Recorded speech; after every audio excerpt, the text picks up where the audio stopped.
Para estos últimos capítulos que les he encargado leer de Thoreau, vamos a seguir también tratando de hacer ese tipo de lectura que trata de ir viendo los capítulos como unidos de alguna manera, como en un continuum. Me parece que este, me refiero, obviamente en un continuum están, puesto que un capítulo pues, sucede a otro, pero el punto es que en lo que les da un continuum, que lo hace más interesante el texto, es precisamente la presentación de ciertas problemáticas, en ese sentido pues obviamente de índole filosófica. Entonces, vamos a ver ciertas cosas. Vean que, de nuevo, la necesidad de leer las cosas aparece en un texto como El campo de Judías. No sé si ustedes lo vieron, pero es interesante porque Thoreau hablaba de que del campo de Judías, o sea, del frijolar que había sembrado, él lo que quería era ver qué podía aprender él de los frijoles. ¿Ya? O sea, qué podía aprender precisamente de pasar por el hecho de producir las judías. ¿Verdad? O sea, en ese sentido, incluso hasta las mismas judías pueden ser un maestro si es que se está en esa apertura de observar y estudiar que decíamos anteriormente, ¿verdad? Ahora, aprender de las judías, Thoreau a veces incluso lo podemos decir que también lo exagera, dice que hasta de la mala hierba se puede aprender, ¿verdad? Cuando él habla de pues, todo el trabajo que le toma y todo esto, de alguna manera de la tenacidad de la mala hierba, uno puede sacar provecho, ¿verdad? Entre otras cosas, porque es importante aprender a qué de la naturaleza hay que resistir, ¿verdad? Yo no sé si ustedes son de campo, pero vamos a ver, es fácil saber cuando alguien es de campo, ¿verdad? Es que no falla, pasa a la par de algo que tenga monte y es que no pueden evitar la tentación de agacharse a quitar la hierbilla y a tirarla por ahí, ¿verdad? Acá en la entrada de casa este, tenemos, es como una entrada, y de la entrada se ve el lote que es algo así como la zona verde del condominio que está a la par. Esa parte, pues, es que queda como una laderilla ahí, y ahí hay muchos de estas matas que se llaman heliotropos, ¿no? Que, vamos, pues, no son rosas ni nada así como demasiado extravagante, ¿verdad? Pero son unas matillas bonitas y tienen unas flores bonitas que se ven bien, ¿verdad? Y hay uno de los vecinos, cada vez que están muy crecidas, no, o sea, no puede no hacerlo. Se va con el machete y los corta porque el entorno tiene que estar lo más limpio posible, ¿ya? Y eso es monte para él, es de San Carlos, ¿verdad? Y en San Carlos, precisamente eso generalmente crece como a la vera del río, cosas así. No es una planta que se ponga en un jardín, sino que surge ahí a donde nadie la siembra, ¿ya? Y ese tipo de cosas también dicen mucho de nuestra actitud hacia las cosas, porque generalmente esa necesidad de controlar y de manejar las cosas en función de los criterios que son completamente centrados en nosotros. Por ejemplo, ese criterio de orden, donde se tiene que notar que la naturaleza es intervenida por nosotros, por ejemplo, en el caso de no dejar que el monte crezca mucho porque se ve feo o se ve cochino aquello, ¿verdad? Es curioso, ¿verdad? Es curioso. El punto es, para Thoreau, incluso hasta los más humildes de los elementos naturales pueden ser fuentes de conocimiento y de conocimiento bastante adecuado y sí, de conocimiento de bastante provecho. Este es el punto, ¿ya? Eh, Aquí Thoreau se va a meter a partir de de esta reflexión que él hace a propósito de bueno, los frijoles, es importante este parangón que hay con el primer capítulo, cuando Thoreau de lo que nos habla es de tratar de ver cuánto es lo que realmente uno necesita para poder imprimirle a la tierra el trabajo del cual uno puede extraer aquello que necesita. Entonces vean de nuevo aquí todos los problemas que están girando, alrededor de los cuales está girando Thoreau.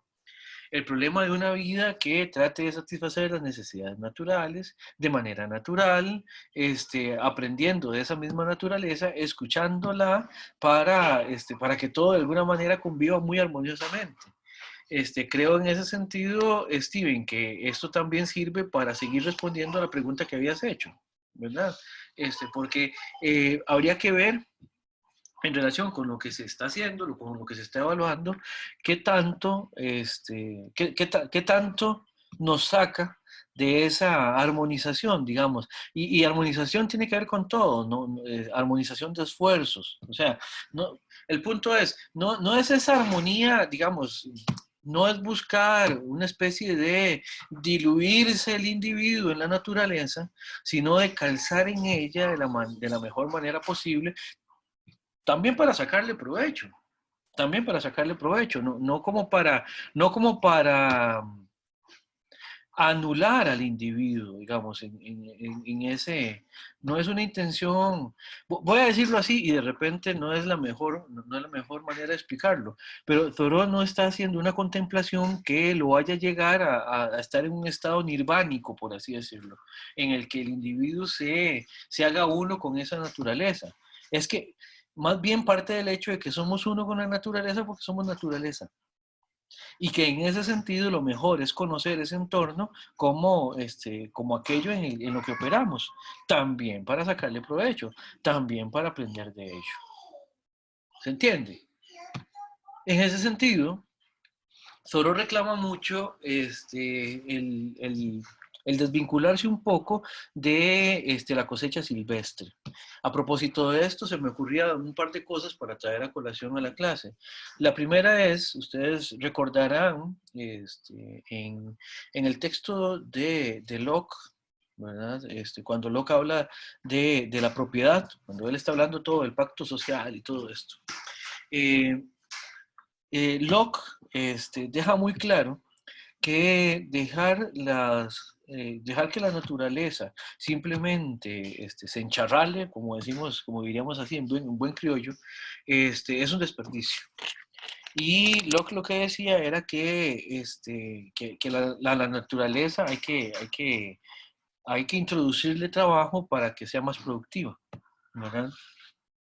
Obviamente, ahí Locke lo que está haciendo es toda una defensa del cambio de régimen de propiedad de producción de propiedades comunales que había en Inglaterra y en Holanda, que todavía se estaban resistiendo a pasar al modelo de parcelación privada que estaba de moda, digamos, en el siglo XVII.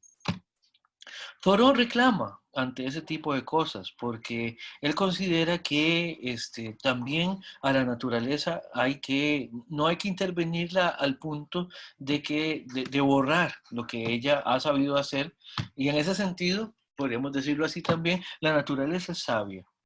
Thoreau tiene un tratado que se llama Manzanas Silvestres. ¿Ya? Es un ensayo donde él lo que hace es analizar cómo la producción de sidra en Massachusetts ha ido haciendo, por una cuestión de lo que nosotros llamaríamos ahorita selección artificial, digamos, pensándolo darwinianamente, por una cuestión de selección artificial, de selección en función de escoger frutas que den mayor cantidad de jugo, con mayor cantidad de azúcares y todo esto, lo que sucede es que la variedad de manzanas, que era muy rica en el entorno natural de Massachusetts, empezó a perderse. Porque las manzanas que eran más ácidas, que producían menos cantidad de zumo, que, no sé, que no tenían tanta azúcar como para que fermentara mejor aquello, empezaron a ser desplazadas por todas las variedades que sí tenían las características que necesitaban para producir, en este caso, un bien como la sidra.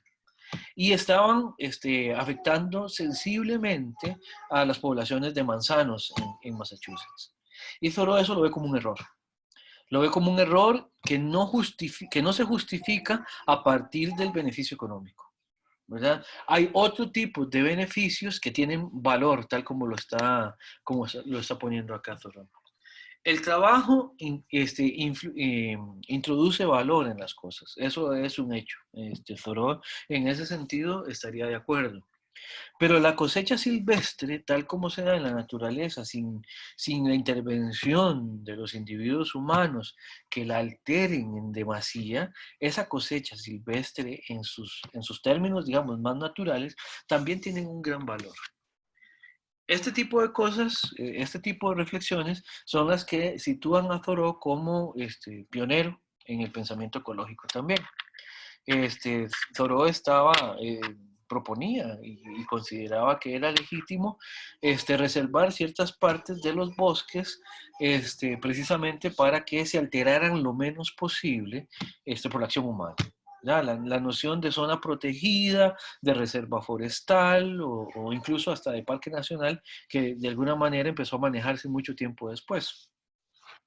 Eh, Precisamente porque Thoreau era consciente que la intervención humana podía introducir pérdida en el desarrollo de cómo funciona la naturaleza, por intereses que además podrían ser también no tan necesarios.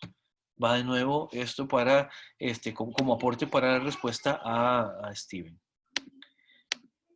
que creo que no está ahorita, se desconectó. Muy bien. En este sentido, el gran valor que Thoreau ve en la vida natural tiene que ver con la franqueza, la sencillez y la pureza que hemos venido mencionando desde que empezamos a leer Walden. Entre otras cosas, porque entre más sencilla sea la vida, mejor. Entre más compleja, peor. ¿Ya? ¿Por qué? Porque lo que es muy complejo demanda de uno demasiado, ¿verdad? Demasiado y muchas veces sin necesidad. Por eso el trabajo debe estar en función de necesidades. Y en la medida en que las necesidades se reduzcan todo lo que se pueda, pues obviamente eso implicaría que hay que trabajar poco. En este sentido se hace eco Thoreau de una especie como de promesa que había en el entorno, digamos, simbólico de la época, digamos, desde hacía, no sé, unos 60 años antes de Thoreau, en todo esto que prometía la revolución industrial, de que con el advenimiento de las nuevas máquinas, de que con el advenimiento de ese salto tecnológico, de ese salto cualitativo tecnológico, la vida se iba a simplificar. Eso es una promesa que ninguna revolución industrial, ninguna revolución tecnológica ha cumplido.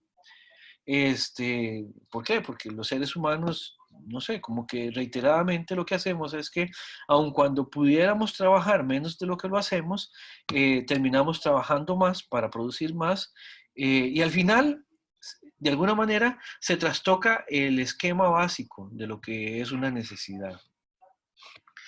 Toda necesidad está en función de ser satisfecha, obviamente, está planteada en función de ser satisfecha, está planteada, o sea, el reconocimiento, más bien eso era lo que debía decir, el reconocimiento de toda necesidad está en función de ser satisfecha. ¿Ya? Y, por ejemplo, en una época como la actual, como la que nosotros vivimos, el esquema de consumo tiene un problema con ese esquema fundamental. ¿Por qué? Porque los seres que necesitan satisfacer necesidades van a necesitar establecer algún tipo de protocolo de consumo, no importa cuál, pero van a tener que establecer alguno.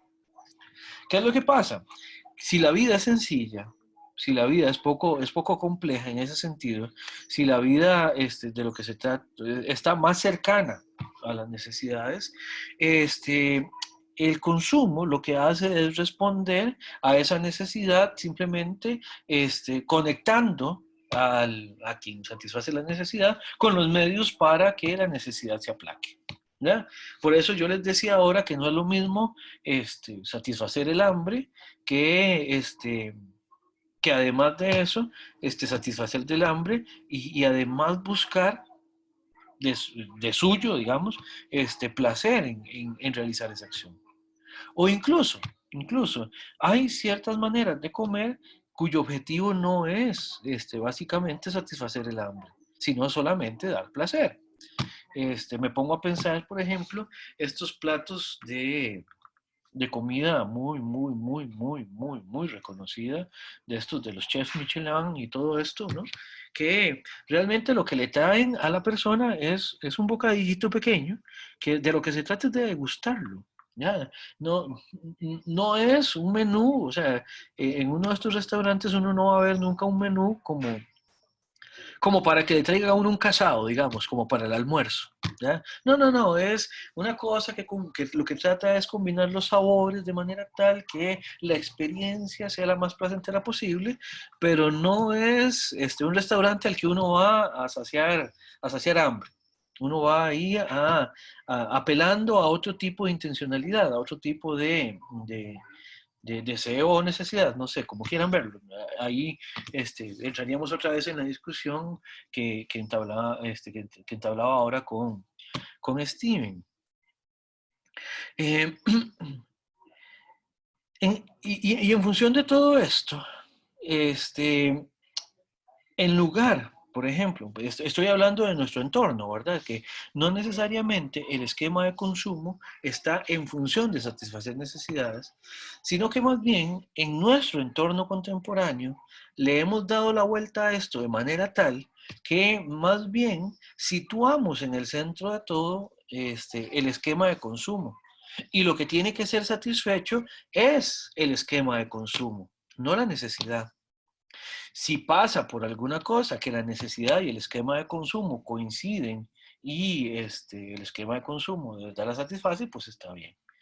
Pero como en nuestro entorno, lo que hace mover, lo que hace que los flujos empiecen a correr, lo que hace que se mueva todo, es precisamente la inyección o sea, es el flujo realmente del dinero, el flujo el flujo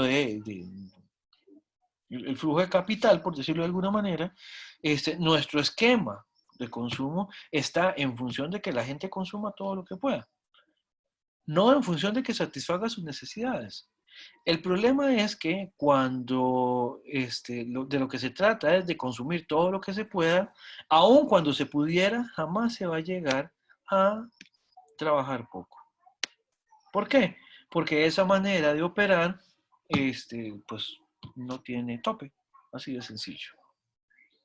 En nuestro entorno eso ha sido especialmente, uno puede ver hitos a propósito de eso, qué sé yo, a partir de mitad del siglo XX, cuando, por ejemplo, la dinamización de la Segunda Guerra Mundial, por ejemplo, en ciertos centros de producción, dígase, por ejemplo, ciertos centros industriales de Estados Unidos, hizo que se subiera la capacidad productiva de manera tal que una vez que la guerra acabó, porque esa capacidad productiva se elevó mucho, especialmente vinculada con la producción de todo lo que tenía que ir para el sostenimiento de la guerra, armas y suministros. Una vez que la guerra termina, y quedando con esa capacidad instalada así de grande, pues el asunto no fue disminuyámosla otra vez en función de nuestras necesidades. No, ahí lo que se dijo, no, esto está dejando mucha plata, seguimos produciendo así, y lo que hacemos es que empezamos a procurar que la gente consuma todo lo posible. No es casualidad que esta manera estas publicidades, digamos, que muestran a personas hiper felices en un entorno casi idílico, son felices precisamente por las cosas que tienen, porque tienen, no sé, lavadoras, o porque tienen ahora refrigeradoras, o radios, o televisores en las casas, o automóviles, toda esa publicidad súper colorida y súper alegre de los años 50, 60 en Estados Unidos, por ejemplo, son buenos ejemplos de eso. Y más contemporáneamente, nosotros tenemos que lidiar con esta insensatez de la caducidad programada de las cosas, ¿ya? Eh, Además de esa necesidad en la que lo meten a uno, esa necesidad entre comillas, de tener que estar actualizando sus productos tecnológicos cada cierto tiempo, cuando los que todavía tiene en uso ni siquiera se han estropeado, por decirlo de alguna manera. No Profe, sé, no sé si, ajá, adelante. ahora que usted toca el tema del consumismo, hay un documental corto que se llama La cárcel del consumismo, muy bueno, que habla sobre creo que es obsolescencia programada. No sé si Ajá. es el mismo término. Sí, Sí, se sí, lo recomiendo por si lo quiere ver después o los compañeros. Profe, me surge una pregunta. adelante. Eh, este experimento, ¿verdad? De aislamiento eh, que hemos venido estudiando, ¿verdad? Que decide Thoreau, me hace pensar en esta pregunta. ¿Cómo uno cae en las garras del consumismo? Es una pregunta que a mí me hace pensar bastante. No sé si el entorno es el que lo induce a uno, porque, por ejemplo, el aislarse del bullicio o el afán de una ciudad o un lugar muy concurrido, a mí lo que me hace pensar es que si yo entro en un estado de confort y empiezo a compararme de qué tengo o qué no tengo con respecto a otros, Sí. esto tal vez me deja como el reto de cómo puedo conseguir lo que todavía no tengo, ¿verdad? En cambio, si yo estoy como más tiempo conmigo o más centrado en lo que yo hago, si no tengo a casi nadie ver, ¿verdad? A mi alrededor, entonces no tengo una distracción y yo me enfoco en lo que por mi propia iniciativa y sin influencia yo decido hacer. Entonces me parece, es una pregunta, pero también estoy como analizando más o menos el contexto de en qué condiciones estaba Thoreau. Me hace pensar en que, bueno, usted ya lo dijo, ¿verdad? En esa época, el consumismo, y todavía lo vivimos, ¿verdad? Producir cosas que dan sobreabasto Ujú. y ahí están guardadas. Entonces, sí, profe, la pregunta, vamos a ver si usted me ayuda o me da su opinión también, Sí. sería si el consumismo va de la mano con la influencia que yo tengo del entorno o eso depende también de mi decisión, porque hay excepciones en todo lado, pero a mí en primera instancia me suena que tiene que ver con el entorno, ¿verdad? Sí. No sé si hay alguna otra variable interesante para poder incluir en esa respuesta. Sí, vamos a ver. Creo, Iván, que hay que tomar en cuenta elementos que son tanto de cada individuo como de su entorno. Ya, vamos a ver, en ese sentido, pues la mercadotecnia se aprovecha, la mercadotecnia o la psicología también del consumo, que está en función, digamos, de ver cómo es que la gente toma decisiones a propósito de lo que consume, está enfocada, entre otras cosas, en hacer que la gente consuma más, consuma todo lo que quiere. Ve, Antonio Ramírez creo que está de alguna manera de acuerdo conmigo cuando dice que es una mezcla de las dos cosas, sí.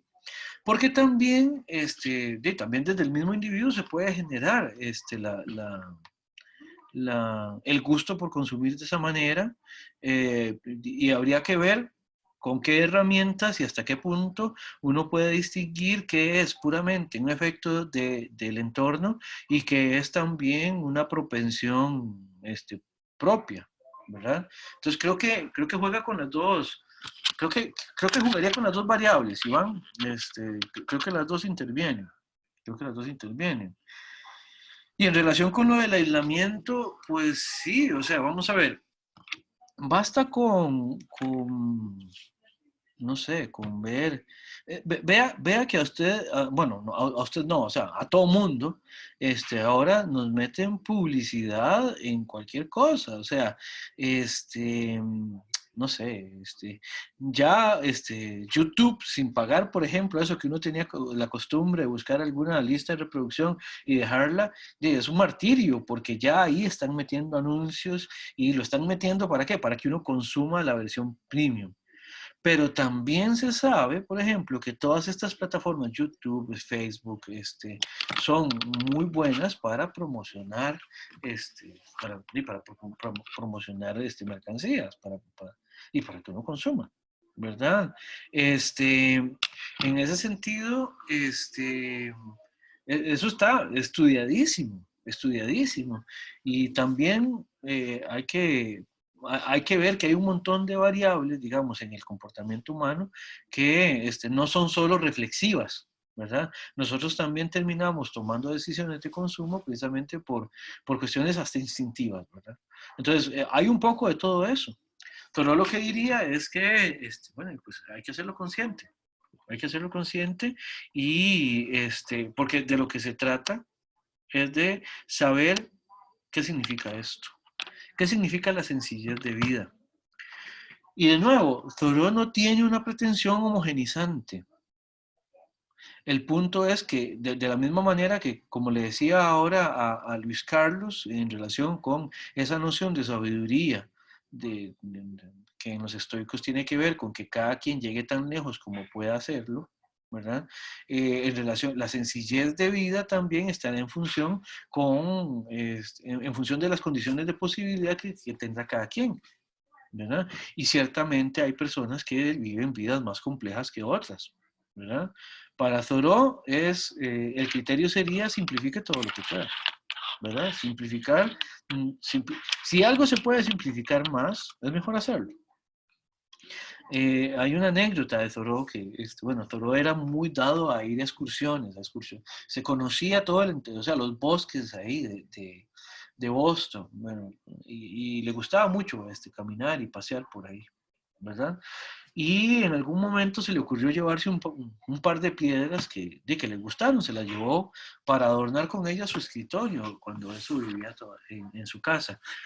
Ahorita no ubico si esto fue antes o después del experimento en Walden, pero parece ser que era la hermana de Thoreau la que contó que un día ella simplemente lo que vio fue que las piedras pasaron por la ventana y fueron a dar al patio. Y que cuando le preguntaron a Thoreau que por qué las había tirado, si él mismo las había traído, dice que es que él no calculó que el haberse traído esas piedras ahora lo comprometían con tener que estarles sacudiendo el polvo cada rato porque se llenaban de polvo, y la verdad es que él sentía que eso era una acción que no quería llevar a cabo. Y por más que le gustaran mucho las puñeteras piedras, las terminó mandando al patio. ¿Ve? ¿Y por qué? Porque le quitaba simplicidad a su vida. Dígame. Hay un compañero que pide la palabra. Ah, perdón. Vean, recuerden que yo no veo todos los cuadritos. Yo veo como 4 cuadritos al mismo por vez. Entonces, por favor, no se queden con la mano levantada de Zoom, porque cuando yo comparto pantalla, no sé, o debe ser que soy muy chapa también y no lo veo. Pero entonces nada más participen. Adelante, Steven. Pero oiga, profe, no, es que igual lo está dejando hablar. Es que, digamos, ahorita hablando de todo eso, al menos de estos modelos de producción, ya a mí se me está viniendo a la jupa. ah, Pensemos los tipos en función de Amazon, ¿verdad? Jeff Bezos y sus millones. Ajá. Este señor no necesita, o no sé si lo necesitará, pero difícilmente yo creo que ocupe cada peso que le llegue de toda esa plata. Sí. Entonces, no es necesario, yo que sé, que la acumulación de riquezas que tiene este MAE, porque ¿para qué? Se está complicando un montón, tiene toda una empresa que sigue un modelo y satisface las no tan necesidades de muchas personas, pero en función de los trabajadores, ¿verdad? Que son personas que trabajan ahí, necesitan el trabajo, el dinero para satisfacer según qué necesidades básicas, bueno, las necesidades básicas que mencionaba antes. Entonces, si teniendo una visión así como muy toriana, llegamos y decimos, bueno, cada empresa va a producir lo necesario para que no haya desperdicios, para que no haya más basura, no, este, no caigamos en un error de sobreproducir y generar muchísima más basura de la necesaria. Me explico, todo por un deseo de la acumulación de riquezas. Sí. Entonces, si aplicamos esta visión de que todos las empresas produzcan lo necesario, de cierto modo no es como un toque, como que va a atacar a los derechos humanos de las personas de, como por una calidad de vida. Porque en el contexto en el que estamos ahorita y necesitamos producir una cantidad absurdísima de comida, y por producir tanto es que estamos dañando los suelos, duran muchísimo más en regenerarse. Entonces, estamos en un sistema cíclico que, ¿en qué momento empieza a mejorar esta vara? Ok. Entonces, te explico todo este contexto de que si aplicamos de producir lo necesario, Sí. no sería como un toque antimoralista dejar ese montón de personas sin trabajo. Ok, vamos a ver. A partir. Sí, el asunto es que ahí sería ya como pedirle al niño, o sea, sería como decir, queremos producir solamente lo básico, pero seguir manteniendo el esquema de consumo que tenemos ahorita. ¿Ya? O mejor dicho, vamos a ver, un poco el asunto que está aquí de fondo es que el sistema productivo que nosotros estamos, en el que nosotros nos estamos desenvolviendo actualmente, no está en función de satisfacer necesidades, está en función de que la gente consuma. Vean, se sabe que, por ejemplo, hay documentales también a propósito de eso, y dentro de la historia de los productos, se sabe que, por ejemplo, las empresas que producen bombillos, en algún momento se pusieron de acuerdo porque no podía ser porque ellos, el negocio de ellos es vender bombillos. Y si ellos producían bombillos pues, que no se quemaran nunca, pues entonces pues, llegan al momento en que ellos suplen la necesidad y su actividad pues cae en desuso. ¿Por qué? Porque si todo el mundo ya tiene bombillos y los bombillos son eternos, por decir de alguna manera, entonces pues nadie va a querer producir bombillos porque nadie va a necesitar bombillos. ¿Ya? Pero el punto es, y sí, la empresa que tiene Jeff Bezos, vamos a ver, podrán hablarle a uno de necesidades y cosas por el estilo, pero lo que nutre a una empresa como Amazon, a, a las cadenas de supermercados, a todas las que son incluso cadenas de suministros actualmente, es el consumo, no la satisfacción de necesidades. ¿Ya? Porque incluso puede ser que nosotros estemos en un nivel de consumo como nunca antes haya habido en la Tierra. ¿Ya? Y eso no garantiza y no significa de suyo que se estén satisfaciendo necesidades. ¿Ya? Entonces, el asunto es que no sería solamente cambiar lo que se hace, implicaría cambiar los sistemas productivos, las formas de producción. Por ejemplo, no sé, ¿qué se me ocurre a mí? Muy probablemente los núcleos de producción tendrían que estar más distribuidos y ser muchos más y funcionar en comunidades que produzcan de manera un poco más autárquica que lo que hacen ahora. Se cae un poco aquí, no, bueno, no sé, habría que reducir muchísimo más las unidades de producción como para, no sé, como se desaprovecharía lo que en economía se llama economía de escala. El hecho de que producir en escalas muy grandes aumenta la eficiencia, que eso fue toda una preocupación moderna, digamos, de Malthus en adelante, ¿verdad? Pero el punto es, si lo que se quiere es satisfacer ese ritmo de consumo, no hay manera de cambiar. Y si las personas solo, vamos a ver, y si las únicas fuentes de trabajo están diseñadas en función de ese nivel de consumo, pues por supuesto que las gentes solamente van a poder trabajar en eso. Si el esquema de consumo fuera distinto, muy probablemente, sí, muy probablemente no se generaría tanto capital, muy probablemente, decir, la vida, no sé, tal vez habría un ritmo menos vertiginoso de producción, también de explotación, digamos, de materias primas, y también, hay que decirlo, muy probablemente seríamos muchísimo menos gentes. Muy probablemente viviríamos tal vez menos años. Muy probablemente, por ahí va la cosa, creo, Steven, por ahí va la cosa. Lo que pasa es que no es solamente cambiar una variable. Eso cambiaría toda la forma de aproximarse al problema de satisfacción de necesidades. No sé qué te parece.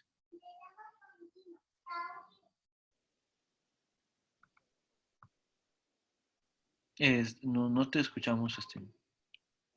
Ah, perdón. Ah, De nuevo, profe, que qué complicado y que qué buena respuesta. Porque sí, no se puede como llegar y cambiarle una cosita, ¿no? Es, está chingado, profe. Gracias. ok, ok. Bien, y en ese sentido, vean que no es lo mismo cuando el consumo está en función de eliminar la necesidad, que en Thoreau incluso esto nos permite establecer una definición de libertad, que cuando el consumo es un fin en sí mismo y es en última instancia lo que potencia, digamos, la forma de producción como tal y el sistema productivo como tal, ¿verdad? Vamos a ver qué más. En el capítulo de leyes superiores, hay cosas, hay cosas interesantes. A mí me llamaron la atención estas cuatro, bueno, son realmente estas tres que están acá, tres contenidos, porque esto de la vida y ciudad también está en el capítulo que tiene que ver con la ciudad. Thoreau, de alguna manera, en la discusión sobre la vida animal, lee lo mismo que presenta en los contenidos que tienen que ver con la naturaleza en general. Esa autenticidad, esa simplicidad, etcétera, etcétera. En ese sentido, también para Thoreau termina siendo un tema la manera en que se relacionan los seres humanos con los animales, ¿ya? Y Thoreau dice cosas muy interesantes. Por ahí habla, hay una frase que es, o sea, a mí me caló, que él decía que él cada vez se convence más de que no es posible ir a pescar y comerse el pescado, digamos, sin sentir que eso va en detrimento de sí mismo, ¿verdad?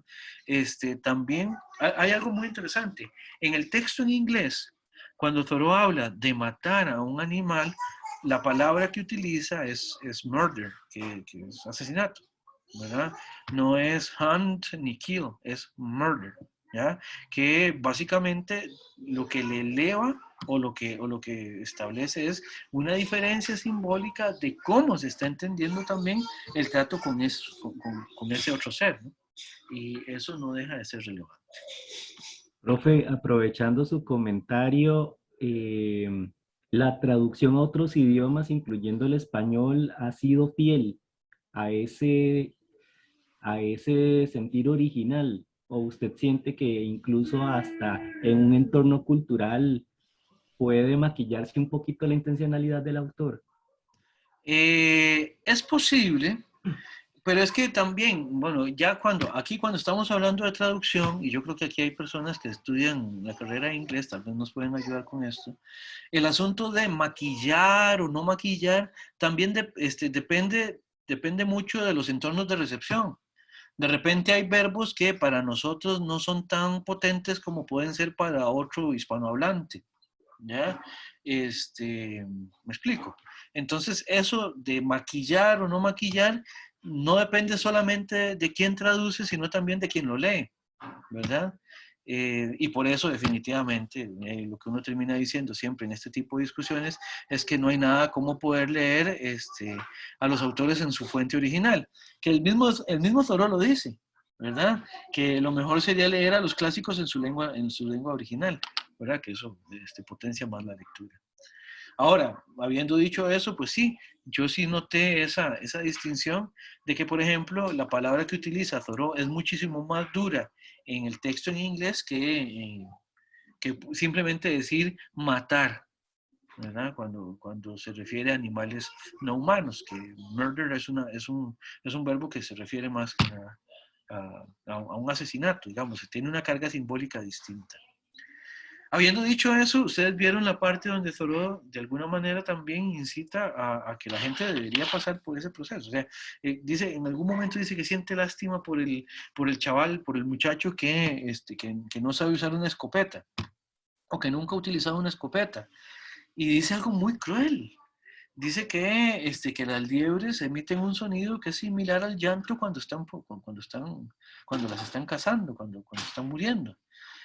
Y de alguna manera Thoreau lo que dice es, eso es lo que pasa cuando la gente entra en contacto con la necesidad esa también salvaje de tener que matar por necesidad, que es distinto simplemente a matar por deporte o matar no necesitándolo. No sé, por ejemplo, el típico caso de que muchas veces está esta discusión de que la gente come carne precisamente porque desconoce, qué sé yo, cuáles son las condiciones de matanza. Y basta con que alguien más o menos se entere un poco de las condiciones de matanza para que se empiece a cuestionar si quiere seguir comiendo carne, cosas por el estilo. Y Thoreau parece que hace parece que hace esa reflexión. Por lo que menciona en el texto, no queda establecido que Thoreau fuera vegetariano. Parece que no lo era, aun cuando es evidente que no comía demasiada carne.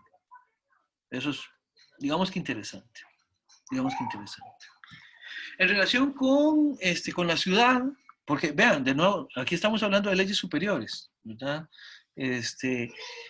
Leyes en inglés también superiores en el sentido de más elevadas. Un poco tal vez aquí, Mariana, para seguir respondiéndote a la pregunta que hiciste, de repente esta más elevadas tiene que ver también con un principio que no es solo material, sino también como de alguna manera contemplativo o lo que vos llamaste espiritual en la pregunta, ¿verdad? Que también Thoreau utiliza mucho esa palabra.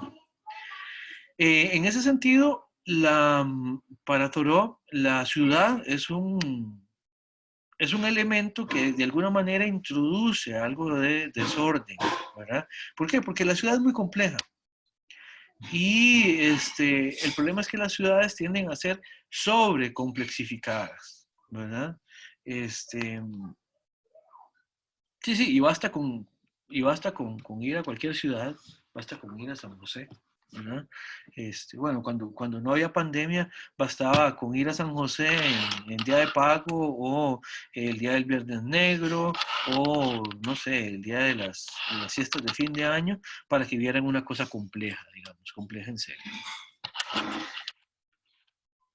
Esta simplicidad que nos quita la ciudad, digamos, lo vamos, y aquí este es un hilo que les pido que lo sigan jalando por el resto del curso, que tiene que ver con que la institución introduce, al introducir artificialidad, introduce también discordancias, introduce también de problemas, básicamente. Eso lo vamos a ver bien cuando hablemos de la interpretación de la institución en el sentido político de Thoreau. Y en última instancia, esto tiene que ver con que para Thoreau todo tiene que ver con un contenido moral. Toda nuestra vida es sorprendentemente moral, dice Thoreau. Porque todo tiene que ver en última instancia con ese tipo de contenidos que son importantes desde el condicionamiento de la acción. Por eso es que vale la pena leer esto en función de las formas de hacer que Thoreau esté evaluando, ¿verdad? Las suyas propias y las del entorno que lo rodea, para ver más o menos cuál es el juicio de valor que está de por medio. Por último, de esta parte de esta segunda hora, quería dejarles, para que nos vayamos a la pausa, esta conclusión, o esta parte, perdón, de la conclusión de Walden.